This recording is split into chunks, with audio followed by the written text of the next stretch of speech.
All right, everybody. Thank you so much for tuning in to the Late to Work podcast. I'm your host, Craig G. Today, we're going to be talking about the ex-NFL player, Travis Rudolph. He was in a shooting. So on April 7th, 2021, Rudolph was arrested in Palm Beach County, Florida, and charged with 1 count of first-degree murder and 3 counts of attempted first-degree murder. So we're going to jump right into it. Here's a little bit of the incident footage. 911, what's your emergency? I just heard a ton of shots behind me. I just heard shots fired. It sounded like 10 gunshots. It's a guy out here saying that he's just been shot. April 7th, 2021. 911 calls for help flood into dispatch around midnight. Things escalated so quickly. For the first time, Travis This is Travis speaking out, and there's also some incident footage mixed in. Rudolph talks about the night he says 4 men showed up at his front door. I just heard a loud bang, as if like the police was at the door. In exclusive video, we can now see everything playing out on security cameras. This all happened within seconds, so my brother was the first one to get to the door, so I was worried about his safety as well. Who is it? Where Travis at? Travis at? According to court records, Rudolph and his then-girlfriend. I don't know, man, when like 4 dudes show up to your house with hoodies and 2 of them have their shirts off and say, "Where's Travis at?" It's probably not good. Friend Dominique Jones got into a fight earlier that night. Open this door, bro, because this got me. Dominique, stop. Who are you calling a bruh? Afterward, I want to know, did she get charges brought upon her for that? I mean, she's beating the hell out of him on video.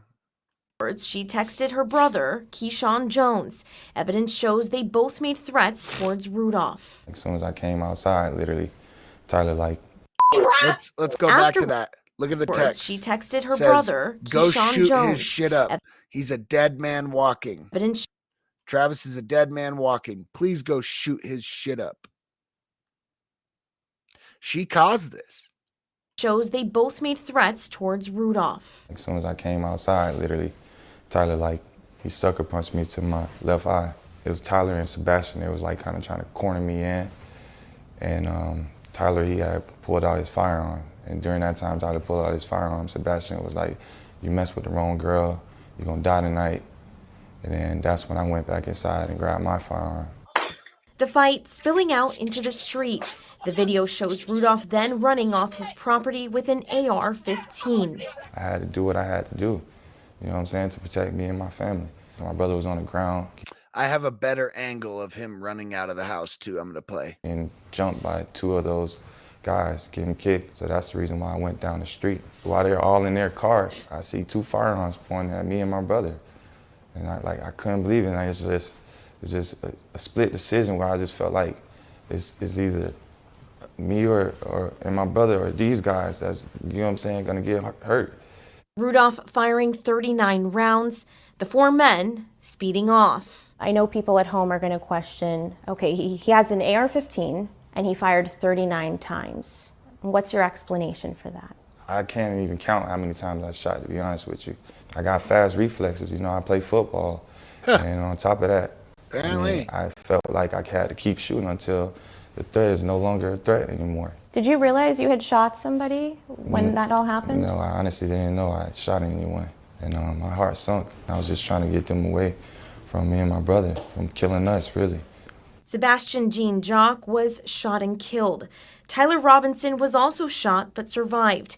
Keyshawn Jones and Christopher Lowe were not hurt. Would you do anything differently? It was a matter of life or death at that moment that I had shot. And I'll do the exact same thing if it came down to it. Yeah, I mean, the only thing I would do different is I probably just wouldn't go outside in the first place. You know, I'd probably just try to avoid that whole thing. Just, you know, I'll just stay in my house, you know, but that's what it's easy to say that when you're not in that moment. Okay, here's just another angle. It's the same angle of him running outside with the gun, but you can hear it, and it's a little bit longer of a video. Go in the house. Let me show y'all. Go in the house. Let me show. Sarah, come on, please. Come on, please.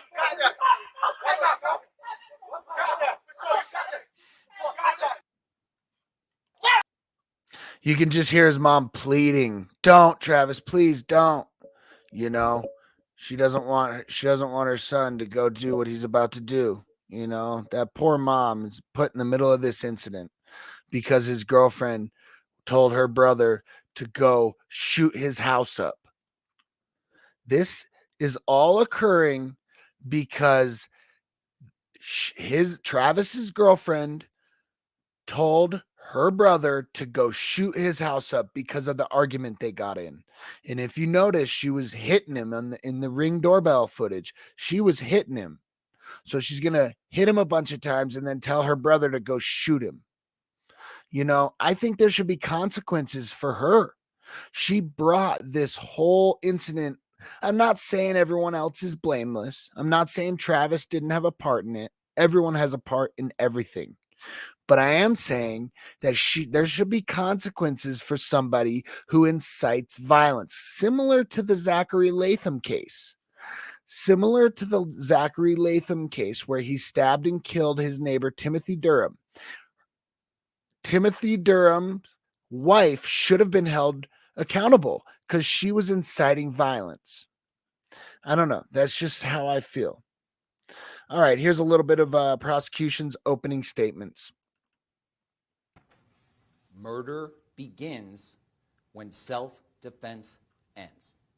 Let me just point out the comb over this guy has is damn near impressive. I mean, this guy has got a nice comb over. He's got about a 9 head, but he's got a good comb over nonetheless. Now, that was a simple sentence said many, many years ago, but that simple sentence perfectly encapsulates why this defendant right there, Travis Rudolph, is sitting in the chair that he's sitting. The reason he's sitting in that chair is because just after midnight on April 7th, 2021, he took it upon himself to take out a semi-automatic rifle-like weapon, pursue 4 boys that were leaving the area of his home, and as those boys were trying to leave the situation that had occurred minutes before, this defendant used that weapon and fired 39 times. 39 times into the car that they were in that was trying to leave. Ladies and gentlemen, the facts and the evidence are going to be clear by the time you get back into that room that he was not on defense. He was on offense. He was not under attack. He was on the attack, and that's exactly why he's in that chair. Now, as you already know, we've talked about it a lot. My name is Richard Clausey, and along with my co-counsel, Miss Adrienne Ellis and Miss Francine Edwards, we represent the state of Florida. Richard Quasi. I thought it was Richard Comeover. That's kind of where I was heading with that. Anyways, the Travis is in trouble on this one, folks, because he chased them 100 yards down to another street parallel to his where their car was parked, and he fired 39 shots. All 39 shell casings were Travis's. None of them were were the victims. So that might be a problem for him. I do think they should have charged him with second-degree murder. I don't think there's a first-degree murder here. I think that, yeah, it's premeditated. You go and he ran and grabbed his gun, but he was in the heat of the moment. He was angry. These people came to his house trying to beat him up. I mean, he was angry. I think it should be second-degree murder. I truly do. You know, I'm not a law professor, obviously. That's why I'm doing a podcast in my bedroom. Anyways, yeah, I mean, I just personally think it should be second-degree murder. Even voluntary manslaughter wouldn't be bad, but I mean, definitely second-degree murder. I do believe the jury threw out the stand your ground defense. I don't think he's allowed to use that, or I don't know. I don't know how that works, but I saw something that the stand your ground does not apply here, which means he's in a little bit of trouble. All right, here's a little bit of the prosecution listing the charges that he's going to be charged with. Doubts, not forced doubts, reasonable doubts about what happened that night. And we embrace that burden. We embrace it. and we intend on meeting that burden for all 4 charges that this defendant is presented with here today. You all know what those 4 charges are.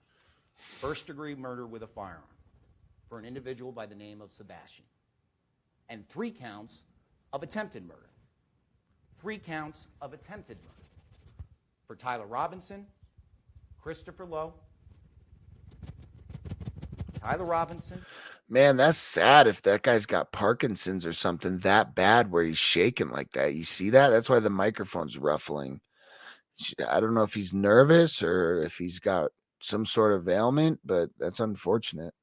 He's a little young to be suffering. Christopher Lowe and Keyshawn Jones. Okay? Now, what do we have to prove today? Well, you're going to get jury instructions. Ms. Edwards has already talked about those jury instructions. I'm going to talk briefly about them again, but don't worry. You're going to get a packet like this, and you go back into the jury. Okay? First-degree murder. What do we have to prove beyond a reasonable doubt? Well, number 1, we have to prove that Sebastien Jean-Jacques is dead. And at that moment, they go to a sidebar.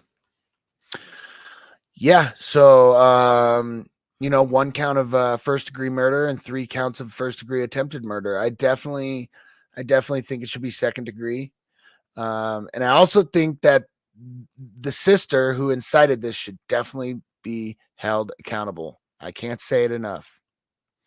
Alrighty, let's go into a little bit more. A Ring doorbell camera that was installed on 550 T Drive. This is just him talking about what we already saw, how there's going to be a Ring doorbell camera, where they parked, how far they parked from the house, where the house is located and all that. It's kind of nice to get a good idea. You're going to be able to see video of those 4 boys coming up to the door knocking and saying, hey, we got to talk to Travis out here about what happened. You're going to be able to see that. What you're not going to see, what you are not going to see, is a gun in any of their hands. You're not going to see that on that videotape, ladies and gentlemen. Now, we are going to be upfront. There was 1 person out of those 4 that brought a handgun with him. You're not going to see a gun in their hands, but he had a gun in his waistband ready to use. Tyler Robinson. But the facts and the evidence by the conclusion of this trial, ladies and gentlemen, are going to show beyond a reasonable doubt he never pulled it out. He never pulled it out. You're going to be able to see it on that Ring doorbell video when they first come. Now, what else are we going to learn when they decide to go and have a conversation about what took place with their sister and their friend earlier in the day? They asked for Travis to come out, and what we're going to learn is he didn't stay inside his house. He didn't call cops, didn't say get lost. He decided to come out and have that conversation with those 4 boys outside. He decided that. Now, unfortunately, the way these Ring cameras work, we're not going to be able to see the fist fight that takes place out in the lawn. But what the witnesses are going to be able to tell you is, it started as a verbal altercation, and he started the physical fight outside. He did. He started it. You're going to hear that a fist fight takes place outside. You got some people punching over here, some people punching over here for maybe 30 seconds to a minute. Then it dies down, but everybody's still angry. Then a fist fight starts again. But ultimately, the proverbial bell rings. And you then will be able to see, when the Ring camera video starts back up, what happens. You're going to see that that bell rang, that the fight was over, that any imminent threat. Remember that word, ladies and gentlemen. Imminent threat of either death or great bodily harm, that time was over. The fight was over. You're going to see on the video, those 4 boys are leaving. They are leaving. They are walking back to the car they parked 300 feet away from his house. Walking this way, all the way down. Are we going to learn that the defendant stayed in the yard? Are we going to learn that the defendant went back into his house? Are we going to learn the defendant grabbed his mother and brought her in the house? No. What we're going to learn is this defendant pursues them that entire 300 feet all the way down to their car. All the way. What we're also going to learn is, during that fist fight, nary a shot fired. No shots were fired during that fist fight. No shots were fired as the defendant is following them with a semi-automatic rifle like that. Man, sorry for the leg. As they're trying to get back to their car. And what you're going to see, ladies and gentlemen, thanks to the surveillance cameras down at this house, is what happens when they get to the car. You are going to be able to see that they all get in the car starts to back up and head out of the neighborhood this way. The reason for that is, and you're going to be able to see, the defendant is on this side of the road. They are backing up to leave and escape the man that's carrying the semi-automatic rifle-like weapon. Then what you're going to see are muzzle shots, muzzle flashes from this defendant. Yeah, so I mean, we saw the video. We saw the video of all the muzzle flashes. There's 39 rounds that he shot, and here's one of the problems Travis is gonna have. Let me just play this little clip of them talking about how he was the only. There was no other shell casings. Every single casing they collected, bullet casing, from this area right here, all 39 casings belong to his gun. Not one casing belonged to a different gun. Not one. Not one. You're going to be able to hear from the law enforcement officers that eventually catch up or find the black Cadillac. That at the time when they find it, the car made its way down to about 40th and Broadway until it gave out. One of those bullets shot the oil canister in the car and made it as far as it could go, died out. You're going to be able to see the body-worn camera of when that first officer finds Keyshawn and Chris standing outside of that car. You're going to be able to see body-worn camera of Sebastien. That by the time, even after the short period of 10 to 15 minutes, you'll hear from medics as well, Sebastien was gone. Shot multiple times. And you're going to be able to hear from the medical examiner that will tell you every single injury that he sustained at the hands of that man and his gun. You're going to be able to see the detectives that went around, got the Ring doorbell camera, got the surveillance camera, got surveillance camera from just on the local roads to pick up where the car stopped and where it finished. You're going to see all the hard work that these detectives did to try to figure out what happened on April 7, 2021. And what happened on April 7, 2021 is that this defendant, not out of self-defense, not out of defense of others, but out of anger and feeling disrespected, decided to take it out on 4 people. Almost killing 3 people and killing 1. And ladies and gentlemen, when you decide to do that out of anger and disrespect, the facts, the evidence, and the law say that isn't a reason to kill somebody or try to kill them. It is just not. So, by the conclusion of this trial, ladies and gentlemen, what we're asking for you to do now, open mind, like we talked about. Keep us to our burden, and just don't make any conclusions until you've had a chance to hear each and everything about this case. Because we're confident when you do that, when you've had a chance to factor in everything, the videos, the photographs, the testimony, the evidence that comes in, and your own common sense, you will come to the reasonable conclusion that on April 7, 2021, this man had no legal justification to do what he did. He did it out of anger. And when you kill someone out of anger, it's not that you're not guilty, you're guilty of these crimes. And that's what we're going to be asking you to do. When you go back in that jury room, you're going to get a verdict with 4 counts on it. First-degree murder and 3 counts of attempted first-degree murder. We're going to be asking you to check the boxes that say guilty as charged, because that's exactly what he is. Guilty as charged. That's exactly what he is. That's what Mr. Comeover says. I think they overcharged. First-degree murder is a stretch. I don't know if the jury will have a problem with that. The crazy part is that Florida just created a law that only 8 out of 12 jurors have to, if you're going for the death penalty, I don't think they are, but this is just kind of a sidebar. Only 8 out of the 12 jurors have to vote for the death penalty. And so in Joseph Zeiler's case, the one I played a video, I I made a video about him. He was guilty and was sentenced. The jury recommends that he's sentenced to death. So Florida has the lowest, basically the lowest amount of jurors that have to vote yes. It only has to be 8. It doesn't have to be a unanimous 12. Okay, so that's pretty much all I got for this case. I did want to bring something up. The felony murder rule is a law in most states and under federal law that allows anyone who is accused of committing a violent felony to be charged with murder if the commission of that felony results in the death of somebody. Okay? So I don't know.